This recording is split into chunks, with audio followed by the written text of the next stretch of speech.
चलिए दोस्तों, आज फिर आप लोगों को एक और नए देश की सैर कराते हैं। ये देश टेक्नोलॉजिकली दुनिया में सबसे ज्यादा एडवांस होने के बावजूद आज भी अपने कल्चर से पूरी तरह जुड़ा हुआ है। अब तो आप समझ ही गए होंगे कि हम किस देश की बात कर रहे हैं। जी हाँ, वो देश है जापान। जापान एक आइलैंड कंट्री है जो कि एशियन कॉन्टिनेंट का हिस्सा है। जापान को टेक्नोलॉजी और कल्चर का फ्यूजन माना जाता है क्योंकि जापान का अनूठा कल्चर पुराने और नए चाल चलन का एक अमेजिंग कॉम्बिनेशन है। अपने कल्चर और डेवलप्ड लाइफस्टाइल को साथ साथ जीते हुए जापानीज पारंपरिक और अल्ट्रा मॉडर्न लाइफ को भरपूर एंजॉय करते हैं। ये एक ऐसा देश है जो फूड और रोजमर्रा के डिसिप्लिन से लेकर आर्ट और एजुकेशन तक अपनी अनोखी कल्चरल पहचान का जश्न मनाता है। क्या आप जानते हैं कि जापान शब्द का कोई मतलब होता भी है या नहीं? तो सुनिए, जापान का जापानीज नेम निप्पॉन है और इसका मतलब होता है सनराइज यानी कि उगता हुआ सूरज। इसीलिए जापान को लैंड ऑफ राइजिंग सन भी कहा जाता है। जापान की बात हो और इनोवेशन और टेक्नोलॉजी की बात ना हो, ये कैसे हो सकता है? जापानीज इकोनॉमी दुनिया की तीसरी सबसे बड़ी अर्थव्यवस्था है और पिछले कई सालों से जापान इनोवेशन और टेक्नोलॉजी के फील्ड में लीडर रहा है, फिर चाहे वो ऑटोमेशन हो या फिर रोबोटिक्स। इसके अलावा रोजमर्रा की जिंदगी जीने के लिए आर्टिफिशियल इंटेलिजेंस के इस्तेमाल में भी इनका कोई तोड़ नहीं। अब वेंडिंग मशीन की ही बात कर लें तो हर छोटी से बड़ी चीज के लिए भी जापान के कोने कोने में वेंडिंग मशीन्स लगी हुई हैं। इसीलिए हम ये कह सकते हैं कि वेंडिंग मशीन आधुनिक जापानीज संस्कृति का एक बहुत ही इम्पोर्टेंट हिस्सा है। टेक्नोलॉजी का नाम आते ही हमारे दिमाग में जापान का नाम आता है, ये तो सभी को पता है। लेकिन क्या आप जानते हैं कि इसके अलावा भी कौन सी चीजें हैं जिनके लिए जापान जाना जाता है? नहीं? तो चलिए हम आपको बताते हैं। टेक्नोलॉजी के अलावा जापान अपनी पारंपरिक कलाओं के लिए दुनिया भर में मशहूर है, जिसमें टी सेरेमनी, फ्लावर अरेंजमेंट और कैलीग्राफी शामिल है।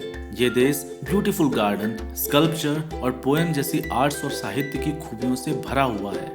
जापान 1 दर्जन से भी ज्यादा यूनेस्को वर्ल्ड हेरिटेज का देश भी है। अब तो आप इस बात से अंदाजा लगा ही सकते हैं कि जापान में एक्सप्लोर करने के लिए आपको कितने सारे ऑप्शन मिल सकते हैं। तो सोचिए, आपके लिए जापान का ट्रैवल एक्सपीरियंस कितना ज्यादा मजेदार हो सकता है। वैसे अगर आपको जापान के बारे में जानकारी है तो आप सुशी के बारे में जानते ही होंगे। सुशी राइस और सी फूड से तैयार एक ट्रेडिशनल जापानीज डिश होती है। अगर आप जापान गए और आपने सुशी ना खाई तो मानो आपने जापान में कुछ खास मिस कर दिया, क्योंकि सुशी को सिर्फ जापान में ही नहीं और दूसरे देशों में भी बेहद पसंद किया जाता है। किसी देश की बात हो और उसकी राजधानी की बात ना हो, ऐसा तो हो ही नहीं सकता, और वो भी तब जब जिक्र हो टोक्यो का। जापान की राजधानी टोक्यो, जो कि 400 साल पुराना शहर है, जापान का सबसे बिजी शहर माना जाता है। माना जाता है कि टोक्यो दुनिया का सबसे बड़ा महानगरीय क्षेत्र है। इसीलिए टोक्यो में रहना या फिर वहां पर घर लेना सपना सच होने जैसी बात है, क्योंकि वहां सारी चीजें बेहद महंगी हैं। इसीलिए हर कोई वहां प्रॉपर्टी खरीद सके ये पॉसिबल नहीं है। अरे हम इतने इंटरेस्टिंग पॉइंट को कैसे मिस कर सकते हैं जब बात ट्रैवलिंग की हो और शॉपिंग का जिक्र रह जाए। अगर आप ब्रांडेड चीजों की शॉपिंग के दीवाने हैं तो टोक्यो से बेहतर आपके लिए कुछ नहीं। टैक्स फ्री शॉपिंग के लिए टोक्यो को दुनिया का बेस्ट शॉपिंग डेस्टिनेशन माना जाता है। चलिए अब बात करते हैं जापान के मौसम के बारे में। अब आप कहेंगे कि मौसम में क्या स्पेशल हो सकता है, तो मैं आपको बताता हूँ कि जापान का एक मौसम है जिसे कहते हैं चेरी ब्लॉसम। जापान का चेरी ब्लॉसम सबसे शानदार मौसम है और साल में ये केवल मार्च और अप्रैल में ही होता है। चेरी ब्लॉसम के मौसम में सारे पेड़ पौधे गुलाबी कलर की खूबसूरत फूलों से सजे हुए होते हैं। इन्हें देखना किसी जन्नत से कम नहीं होता। ये मौसम इतना शानदार होता है कि इस मौसम का इंतजार वहाँ के लोकल लोग भी करते हैं। जापान में चेरी ब्लॉसम को देखने के लिए लोग काम से छुट्टी लेकर अपने परिवार के साथ किसी गार्डन में जाके समय बिताते हैं। इस खूबसूरत नज़ारे को देखने का मौका मिस करना कोई भी अफोर्ड नहीं कर सकता। जी हाँ, चेरी ब्लॉसम को देखना हर एक ट्रैवलर का सपना होता है। और अगर आप भी कभी जापान जाने का मन बनाए तो चेरी ब्लॉसम के मौसम में ही जाएं। ऐसे में आपके जापान का ट्रिप सोने पर सुहागा होगा। जब कभी भी आप जापान के बारे में सोचते होंगे तो शायद आपके मन में सबसे पहले जापान के बड़े बड़े शहरों की तस्वीर आती होगी। लेकिन आप ये जानकर हैरान हो जाएंगे कि जापान का ज्यादातर हिस्सा, जो कि लगभग 69% है, घने खूबसूरत जंगलों से घिरा हुआ है। अब बात करते हैं जापान के लोगों की। अगर आपको किसी देश के बारे में बहुत अच्छे से जानना है तो वहाँ के लोगों को जानना बहुत जरूरी होता है। जापानीज लोग बहुत ही ज़्यादा मेहनती होते हैं और सबसे ज़्यादा टाइम काम करने के रिकॉर्ड में जापान सबसे आगे है। इसीलिए ये जानकर आपको ज्यादा सरप्राइज नहीं होगा कि जापानीज में कारोशी नाम का एक शब्द भी है, जिसका मतलब है ओवरवर्क से मर जाना या मरने तक काम करना।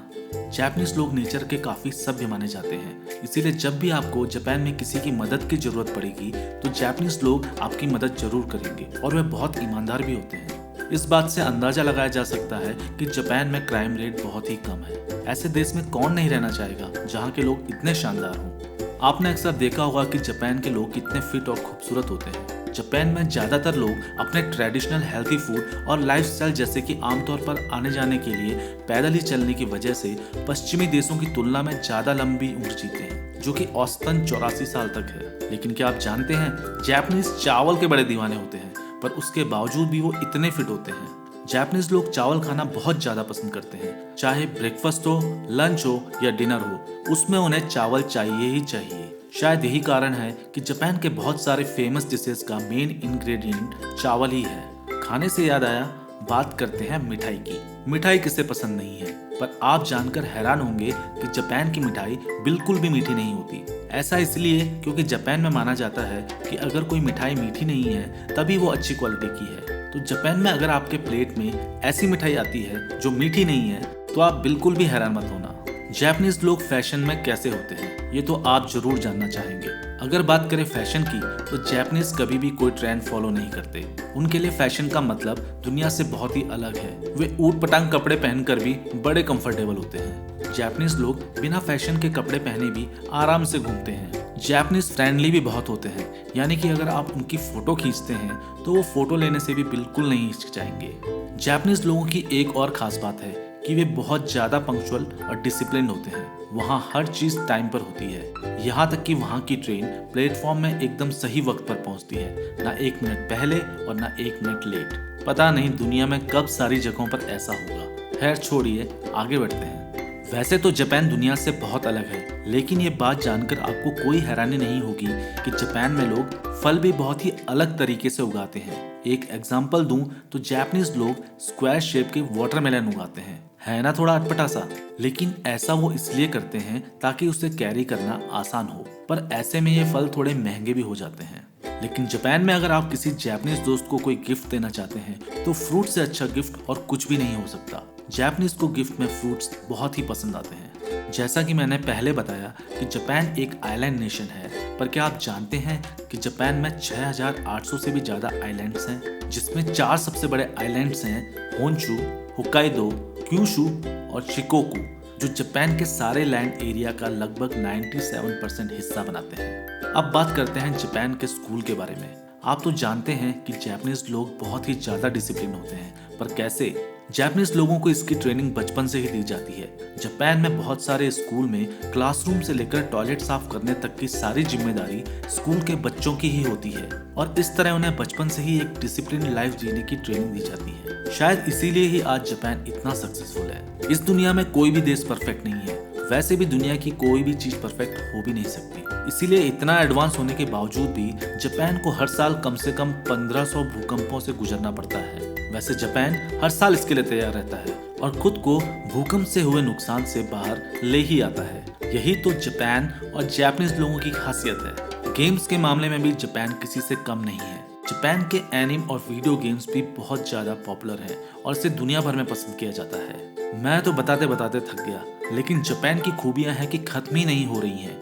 हमें भी मालूम है कि आप जापान के बारे में और भी ज्यादा जानना चाहते हैं, लेकिन आज के वीडियो को यहीं पर पूरा करते हैं। हमें उम्मीद है कि आपको हमारा ये वीडियो पसंद आया होगा। जापान की ऐसी कौन सी चीज़ है जो आपको बहुत पसंद आती है, हमें कमेंट सेक्शन में जरूर बताएं। अगली बार अगर आप जापान जाने की सोचें तो ऐसी कौन सी जगह है जहां आप जाना चाहेंगे, ये भी हमें जरूर बताएं। अगर आपको ये वीडियो पसंद आया तो उसे लाइक और शेयर जरूर करें। तब तक के लिए सायोनारा।